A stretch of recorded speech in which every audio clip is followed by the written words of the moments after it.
Anda sebagai terah Sunan, ya, dari Sunan Derajat, terahnya Wali Songo, keturunannya Wali Songo itu terputus karena semuanya adalah perempuan. Terputus. Nah, Anda kok diam saja ini? Ini bagaimana nih ceritanya? Ya biarin aja lah. Makanya Prof. Zulkifli Syihab mengatakan ya beda pandangan di pro dan kontra udah biasa. Apalagi ini adalah sebagai kajian ilmiah. Iya. Ayo kalau memang ini baru menghadapi Kiai Imad ya. Iya. Baru dari dzuriyah Wali Songo satu.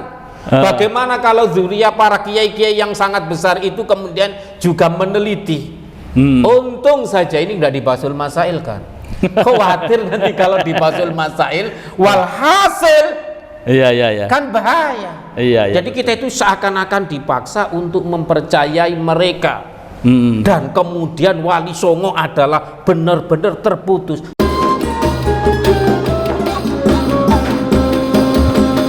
Assalamualaikum warahmatullahi wabarakatuh. Waalaikumsalam warahmatullahi wabarakatuh. Pemirsa Padasuat TV, saya bersama dengan Kiai Haji Munawir. Beliau adalah terah dari Sunan Ampel kalau saya lihat ya, dari berbagai literasinya. Nah, begini Kiai, ini kan rame nih tentang nasab. Nasab itu katanya menentukan nasib. Bahwa nasabnya klan Ba'alawi, ini menurut kajian kitab ya oleh salah satu seorang kiai, ini tidak tersambung nih. Bahwa Syekh Ubaidillah atau Abdullah itu tidak tersambung dalam kitab tersebut sebagai putra dari Syekh Ahmad Muhajir ya, Al-Muhajir bin Isa, sehingga ke bawahnya atau ke atasnya terputuslah ke Rasulullah gitu ya. Nah, di satu sisi juga ramai perdebatan. Anda sebagai terah Sunan Derajat ya, dari Sunan Derajat, termasuk juga Wali Songo gituan ya. Nah, Wali Songo juga dikatakan oleh sebagian orang bahwa terahnya Wali Songo, keturunannya Wali Songo itu terputus karena semuanya adalah perempuan. Nah, kurang lebih 500 tahun terputus. Nah, Anda kok diam saja ini? Ini bagaimana nih ceritanya? Ya biarin aja lah. Saya nggak mau bicara banyak-banyak karena memang ya kita itu menyembunyikan nasab. Oke, iya. Ya, kita nggak boleh membangga-banggakan. Kita sendiri itu mulai dari saya kan Muhammad Munawir. Ya betul. Bin Muhammad Mawardi. Iya. Bin Muhammad Mudhar. Ya. Bin Muhammad Zaid, ya. Bin Abdul Karim. Nah, Abdul Karim inilah yang pernah ribut sama Habib Usman. Oh iya. Tapi iya. jangan diangkat. Okay. Ya, untuk habis di catatan bahwa Habib Usman adalah mufti Batavia ya. Kalau Abdul Karim tidak mau untuk dijadikan mufti yang ada di Surabaya. Gak mau. Iya. Akhirnya dipenjara beliau. Saya bin Abdul Karim bin Abdul Kohar. Bin Darus bin Kinan itu sudah masyhur di Pantura. Jadi kita tidak boleh membangga-banggakan itu. Paling lucu, saya dulu pada waktu kantor Rabitatul Alawiyyin itu ada di Tebet. Saya diajak ke sana. Betul. Saya diinterogasi. Saya katanya saya ini mengaku Habib gitu. Padahal saya nggak pernah ngaku Habib. Boro-boro ngaku Habib. Gus saja saya nggak berani. Iya. Akhirnya di situ itu dikatakan bahwa saya dimintai silsilah, saya sebutkan semuanya. Kamu ini nggak Habib, saya lucu. Lah siapa yang ngaku Habib? Katain bahwa Sunan Derajat itu Habib. Loh, ini siapa yang ngatain Habib? Sunan Ampel itu adalah Habib. Sunan Ampel itu menyerahkan katanya bahwa data-data anaknya ke Yaman. Ke Yaman itu ke mana? Ke Yaman, ke Robito katanya. Robito itu kan belum ada itu. Robito Ya, itu 1900. Kemudian Sunan Ampel itu 1500-an kan? Lah iya, makanya kita itu kan nggak usah membangga-banggakan. Akhirnya saya tanyakan bahwa kami tidak pernah mengaku Habib, juga tidak mengatakan Sayyid. Gus juga saya kadang-kadang ada yang manggil Gus ya silahkan. Iya. Tapi saya lupa itu siapa yang mengajak itu. Saya pokoknya dipanggil ke sana.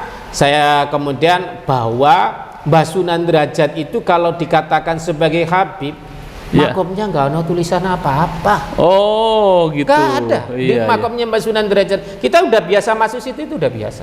Nggak ada tulisannya.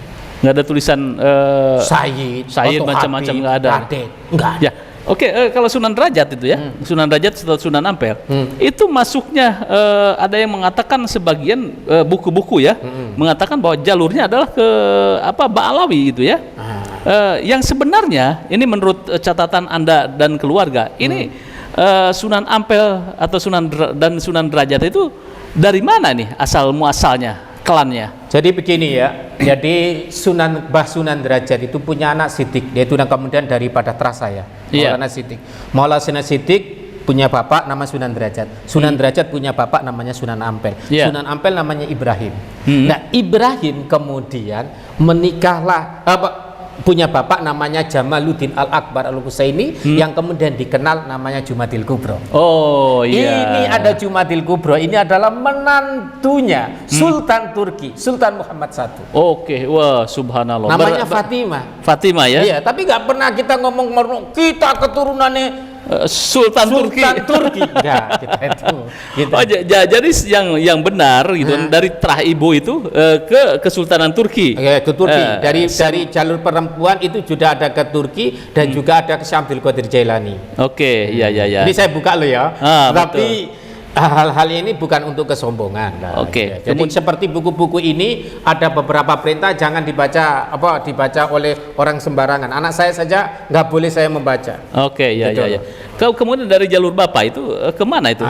Samarkand. Ke Samarkand. Oh, ke Samarkand. Jadi tidak masuk ke Yaman ya jalurnya. Tapi kalau ada yang membuat itu ya biasa saja. Kita nggak protes. Makanya orang nggak bisa membayangkan Majapahit begitu kok Raden Patah mampu untuk berperang dengan kerajaan Majapahit yang dikuasai Girindrawardhana. Iya. Karena di sini banyak cucunya Sultan Ottoman. Ottoman ya. Ottoman, dinasti Utsmaniyah. Dinasti Utsmaniyah di situ ya. Jadi kemudian silsilah itu dari beberapa manuskrip yang ada begini ini banyak sekali buku-buku daripada keluarga Sunan Derajat yang menyatakan bahwa beliau adalah bukan dari Yaman. Tetapi mulai tahun 80-an ini kemudian dicantol-cantolkan kemana, dicangkok-cangkokkan ke Asmat Khan. Kemudian bahkan kemudian tidak diakui. Jadi nggak diakui. Kemudian nggak diakui sampai kemudian virallah Habib Bahar yang menyatakan bahwa cucunya Trah Wali Songo ini dari jalur sudah 500 musnah. Ya saya tertawa. Oh iya. Jadi kita itu nasab nggak terlalu kita bawa-bawa. Oke. Berarti dari jalur pihak Bapak itu ya, itu kemana itu ke atasnya? Ke Uzbekistan kan, Cina, begitu. Jadi kalau kita melihat itu nanti apalagi sekarang kan udah banyak tes DNA kan. Iya. Apakah saya sudah tes DNA? Nggak usah perlu disebut-sebutkan. Tapi kita sudah memahami bahwa kakek kita memang bukan dari Yaman. Bukan dari Yaman. Kalau andaikan dari Yaman, sejak dulu kita itu sudah membaca ratib. Oh iya. Tetapi betul. Mengapa kalau kemudian Wali Songo itu nggak membaca ratib? Memang bukan dari Yaman.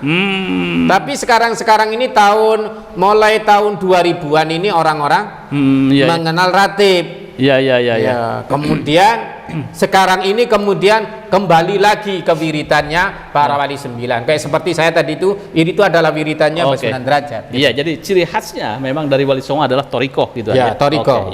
Oke. Kalau di sini disebutkan bahwa Mbah Sunan Derajat itu adalah Naksabandi. Jadi zikir khofi itu yang jadi buku-buku yang seperti ini. Nah, banyak sekali ini saya fotokopi saja supaya nanti enggak ada. Ini ada Sayyidul Ma'rifah, ada Syekh Majnun. Hati-hati kalau membaca kitab ini. Bisa ini ya. Kalau nanti nggak bisa jadi wali bener-bener bisa gila. Seakan-akan Syekh Majnun. Ente menjadi Syekh atau Majnun? Itu. Jadi Masya Allah kalau kita melihat di fenomena di Indonesia ini membangga-banggakan nasab itu tidak bisa. Iya. Oke. Coba lihat kita. Ada anaknya tukang sate aja hafal Al-Quran, bisa membaca kitab kuning. Di keluarga saya terutama dari Kiai Trahnya Kiai Haji Abdul Karim, jangankan bergerak Habib Sayyid, kita pakai Mas aja nggak boleh. Oh, gitu ya, ya. Mas ya. itu kan singkatan dari Maulana Sarif. Oh. Bahkan ya. Raden pun enggak. Oh, jadi disembunyikan itu aja. Enggak boleh, karena dulu Mbak Abdul Karim ketika ribut sama tidak mau menjadi mufti di Surabaya dan wilayah situ itu, kemudian Mbak Abdul Karim kan kemudian dipenjara. Oke. Dipenjara, setelah dipenjara itu dia menyembunyikan silsilahnya, semuanya istrinya yang merupakan cucunya Kanjeng Sepuh, keturunan daripada Mataram, itu gelar Raden dihilangkan. Menantunya semuanya keluarga Raden dihilangkan, apalagi ngaku Sayyid. Iya. Jadi madzhab 4 bukan Habib, bukan Alul bukan Sayyid, bukan keturunan Rasulullah. Imam Syafi'i bukan, Imam Ahmad bukan, Imam Hambali bukan, Abu Hanifah. Tapi kita itu bermadhab kepada salah satu ini, apa nggak malu? Iya. Imam Al-Ghazali bukan Sayyid,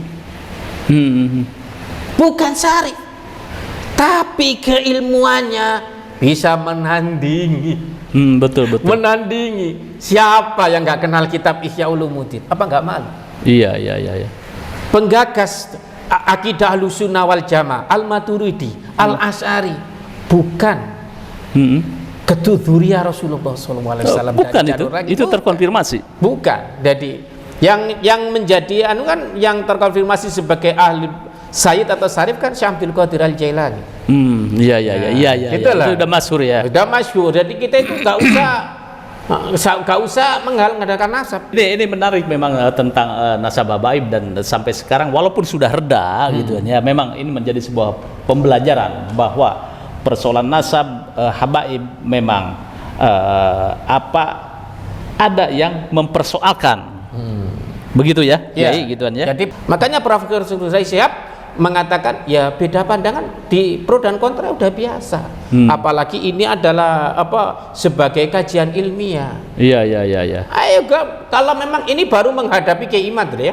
Iya. Baru dari dzurriyyah Wali Songo 1. Bagaimana kalau dzurriyyah para kiai-kiai yang sangat besar itu kemudian juga meneliti.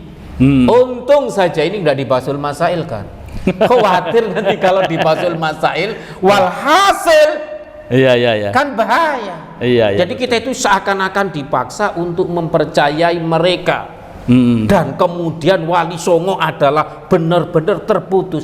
Oke, pemirsa, luar biasa ini bincang-bincang santai bersama Kiai Haji Munawir tentang nasab habaib dan terah Wali Songo. Jadi intinya bahwa jika terah Wali Songo menghargai peran-peran habaib adalah karena kesalehannya, keilmuannya, ketakwaannya. Begitupun juga gituan ya. Harapan yang sama juga bahwa para habaib pun di masa lalu itu sangat menghormati pada terah-terah Wali Songo atau kiai-kiai, sehingga hidup tentram, aman dan damai. Ya, terima kasih. Jangan lupa like, share, subscribe pada Suara TV. Wassalamualaikum warahmatullahi wabarakatuh.